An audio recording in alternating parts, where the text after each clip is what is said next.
Greater Hyderabad ఇందిరామైళ్లకు నగరాల్లో స్థలాల అన్వేషణ.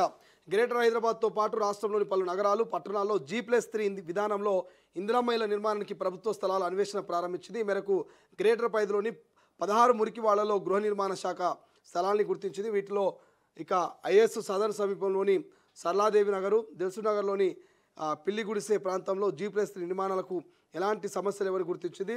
పలు చోట్ల వివాదాలు, స్థానికంగా ఇబ్బందులు ఉన్నట్లు అధికారుల దృష్టికి వచ్చింది. కొన్ని చోట్ల కోర్టు కేసులు ఉన్నాయని, ఈ నేపథ్యంలో మిగతా 14 చోట్ల మరోసారి పూర్తి స్థాయిలో సర్వే చేయాలని నిర్ణయానికి వచ్చారు. రెవెన్యూ, గృహ నిర్మాణ, GHMC అధికారులు కలిసి మరో సర్వేకు సిద్ధమవుతున్నారు. గ్రేటర్ పరిధిలో G+3 విధానంలో ఇళ్ల నిర్మాణం చేపట్టాలంటే టౌన్ ప్లానింగ్ విభాగం నిబంధనలకు అనుగుణంగా బ్లాక్లో నిర్మించాల్సి ఉంటుంది.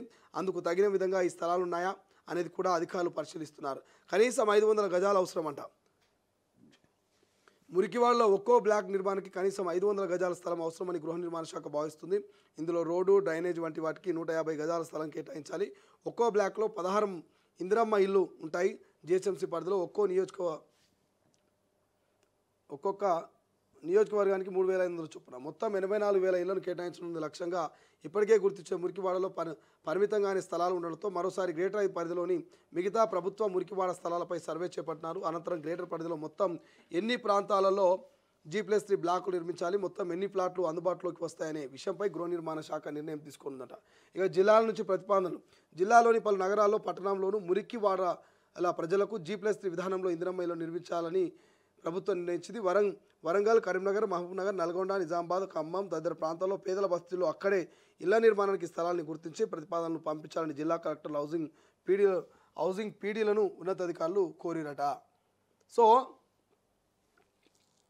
మొత్తం మీద అయితే ఇందిరమ్మ ఇళ్ల నిర్మాణానికి సంబంధించి ఇప్పటివరకు అయితే మనం గ్రామాలలో చూసినాం.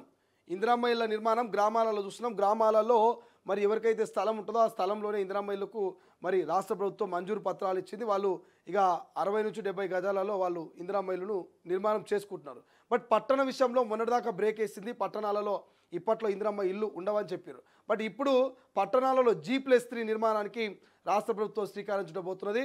సో ఏదైనా ఒక ప్లేస్లో 500 జాగా ఉందంటే ఆ 500 జాగా మరి 150 గజాలేమో డ్రైనేజ్ కానీ రోడ్లకు పోతే మిగిలినటువంటి 350 గజాల జాగా అవుతుంటుంది. 350 గజాల జాగాలో మరి ఇందిరమ్మ ఇళ్ల నిర్మాణం చేయబోతుందట. అట్లా హైదరాబాద్ నగరంలో 14 చోట్లను ఎంపిక చేసిందంట. ఐఎస్ సదన్ కావచ్చు, అదేవిధంగా ఇతర దిల్సు నగర్ లాంటి ప్రాంతాలలో మరి 14 ప్రాంతాలను ఎంపిక చేసి 14 ప్రాంతాలలో మరి రాష్ట్ర ప్రభుత్వం నిరుపేదలకు మరి G+3 ఇందిరమ్మ ఇళ్ల నిర్మాణాన్ని చేపట్టబోతున్నట్టు తెలుస్తుంది. త్వరలోనే ఆ ఇళ్ల నిర్మాణం ఉండబోతుందట. ఎవరైతే అర్హులు ఉంటారో దరఖాస్తు చేసుకునే ప్రయత్నం చేయండి. సో దానికి సంబంధించినటువంటి కసరత్తు కూడా మొదలు కాబోతుంది. కాబట్టి మళ్ళీ నాకు రాలేదు, నీకు రాలేదు, నన్ను చూడలేరు, నిన్ను చూడలేరు అని చెప్పి పెద్ద పంచాయతీ ఎందుకు. సో నిర్మాణాన్ని చేపట్టే ముందే మరి అర్హులైన వారు మీ దగ్గరలో ఉన్నటువంటి స్థానిక ఎమ్మెల్యేలో వీళ్ళు కలిసి మరి ప్రయత్నాలు చేయండి. ఈ G+3తో చొప్పున నియోజకవర్గానికి 3,500 చొప్పున మొత్తం 84,000 ఇళ్లను కేటాయించాలనే ఒక లక్ష్యంతో రాష్ట్ర ప్రభుత్వం G+3 నిర్మాణాన్ని హైదరాబాద్లో చేపట్టబోతుందట. ప్రపంచంలో ఏ మూల ఏ క్షణం ఏం జరుగుతుందో వేగంగా తెలుసుకోవడానికి తొలి వెలుగు వాట్సాప్ ఛానల్ని ఫాలో చేయండి.